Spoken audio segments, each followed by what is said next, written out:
최근 원피스 애니에서는 조이보이의 목소리가 최초로 공개되었습니다.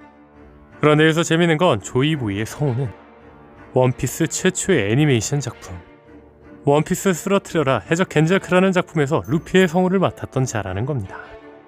따지고 보면 루피의 최초 성우가 조이보이를 맡았다는 거죠. 그런데 이는 단순한 우연 이상의 강력한 제작진의 의도로 해석될 수 있습니다. 이는 과거의 루피와 현재 핵심 존재인 조이보이가 근본적으로 하나임을 상징적으로 암시하는 장치일 수 있다는 거죠. 분명한 건 공백의 100년에 있던 조이보이의 정체가 사실은 루피일 수 있다는 떡밥은 존재하고 있습니다.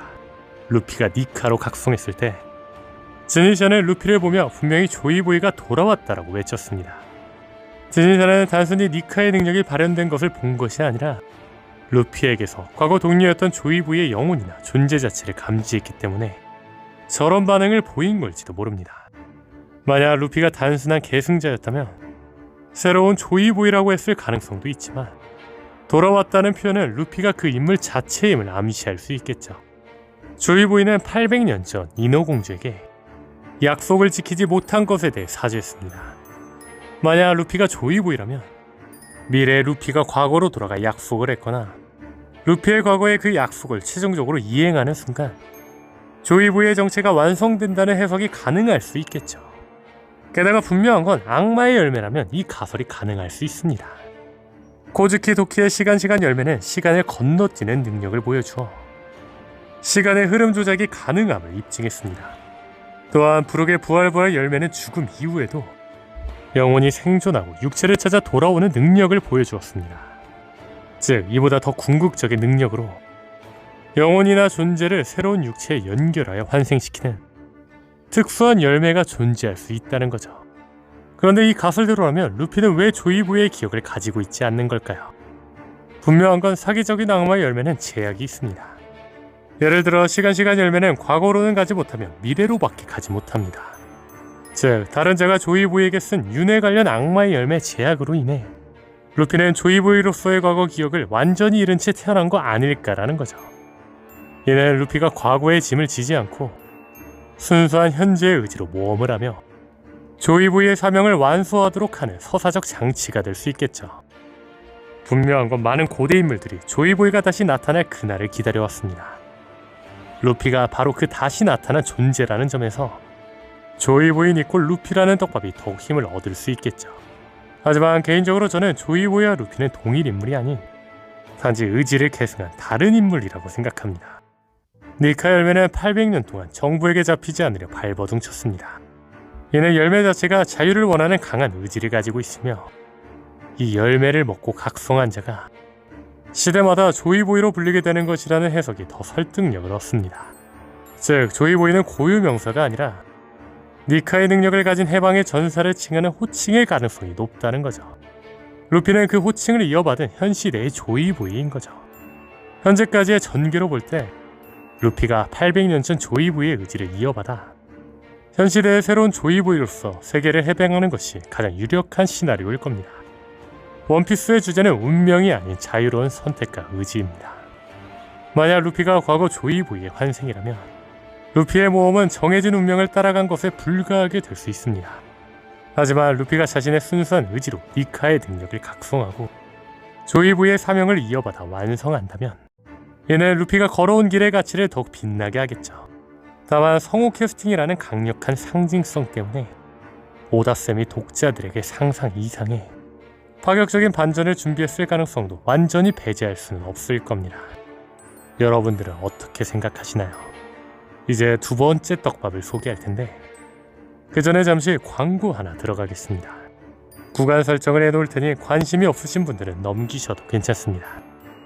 해적들이 신세계의 섬을 탐험할 때 가장 중요한 것은 무엇일까요? 바로 경계입니다.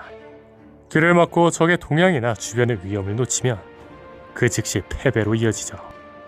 오늘 제가 준비한 보물은 해적들의 항해를 가장 안전하고 편안하게 만들어줄 혁신적인 장비입니다. 바로 미니덕트 오픈에어 이어폰입니다. 이 이어폰의 가장 큰 특징은 오픈형이라는 점입니다. 기존의 이어폰들은 꽉 막힌 폐쇄형이라 귀가 먹먹하고 주변에 소리를 돋쳐 위험에 빠지기 쉬웠죠. 하지만 이 미니덕트 오픈에어는 귀를 막지 않아 음악을 들리되 주변 소리도 놓치지 않습니다. 마치 견문색 패기처럼 주변 상황을 항상 인지하며 전투에 임할 수 있게 해주는 거죠. 특히 격렬한 전투 중에도 흔들림 없는 귀걸이형 디자인은 착용감까지 루피의 동료애처럼 굳건하게 지켜줍니다. 또한 장시간 사용해도 귀가 아프지 않아 긴 항해 중에도 완벽한 몰입을 선사하겠죠. 자, 이제 이 보물을 획득할 수 있는 현상금을 알려드리겠습니다. 현재 미니덕트 오픈에어 이어폰은 88,000원에 형성되어 있습니다. 하지만 저희 채널 구독자분들을 위한 가격은 56,000원입니다. 다만 기간은 12월 11일부터 12월 17일까지 한정되오니 참고하세요. 관련 링크는 고정 댓글에 달아놓겠습니다. 다시 두 번째 떡밥으로 돌아오겠습니다. 1167화에서 오로성은 계약에 대해 3단계가 있다고 설명합니다. 천의 계약, 심의 계약, 심심의 계약. 그런데 계약 명칭인 천의, 심의, 심심에는 모두 바다라는 요소를 중심으로 하고 있습니다. 이 반복적이고 노골적인 언급은 이모의 정체가 단순히 인간 통치자가 아닌 바다의 신과 같은 신적 존재일 수 있다는 추측을 할 수 있겠죠. 그런데 바다는 악마의 힘을 무효화하고 능력자에게 벌을 내리는 자연의 어머니 그 자체로 묘사됩니다. 만약 이모가 바다를 다스린다면 이모는 악마 열매 능력자들의 힘을 언제든 빼앗거나 무효화할 수 있는 세계 최강의 절대적인 권능을 손에 넣은 것이나 마찬가지겠죠.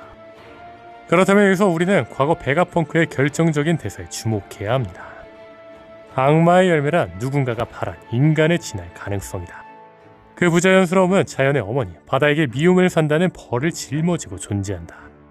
즉 베가펑크가 말한 부자연스러운 힘에 바다에 벌을 내린 주체가 바로 이모일 수 있다는 겁니다. 즉 이모는 바다의 힘을 다스리는 존재로서 악마의 열매라는 부자연스러운 힘이 세상에 퍼졌을 때 이를 통제하기 위해 바다에 잠김에 힘을 잃는다는 페널티, 즉 저주를 건 장본인일 수 있다는 거죠. 또한 이모가 악마와 연관되어 있다는 점을 생각해본다면 악마 열매는 이모가 만든 열매일 수도 있겠죠. 어느 쪽이든 이모는 악마의 열매의 탄생과 약점 모두와 깊숙이 연결되어 있다는 결론에 도달합니다. 그렇다면 여기서 주목할 건 1168화소 하랄드가 이모에게 조종받는 모습입니다. 그런데 이 장면은 모리아가 섀도우 아스가르드를 사용할 때 장면과 매우 유사합니다. 스릴러 마크에서 모리아는 이 기술을 사용해 주변의 수많은 그림자를 자신의 몸에 흡수했습니다. 분명한 건 그림자라는 것은 일종의 계약자의 힘을 상징한다고 볼 수 있습니다. 다시 말해 모리아가 자신의 통제하에 있는 주변의 모든 그림자를 빨아들여 파업한 것처럼 이모는 자신과 계약을 한 자들의 악마의 열매 능력, 생명력 혹은 잠재력을 흡수하고 통제할 수 있을지 모릅니다. 만약 이모가 계약을 통해 수많은 강력한 능력자들의 힘을 통합한다면 이모는 말 그대로 모든 힘을 집대성한 궁극의 생물과 같은 존재가 될 것입니다. 그렇다면 바다의 힘을 통제하며 모든 능력을 가진 이모를 이길 열쇠는 무엇일까요? 아이러니하게도 바다의 저주를 받지 않는 존재, 즉 비능력자이거나 혹은 악마의 열매의 기원을 뛰어넘는 신화적 능력을 가진 존재만 이모에 맞설 수 있을 것입니다. 루피의 태양신 니카 능력은 베가펑크가 말한 진화의 가능성의 정점이며 어쩌면 이모의 바다의 저주마저도 무효화시킬 수 있는 유일한 희망 아닐까요? 오늘 영상은 여기까지입니다. 시청해주셔서 감사합니다.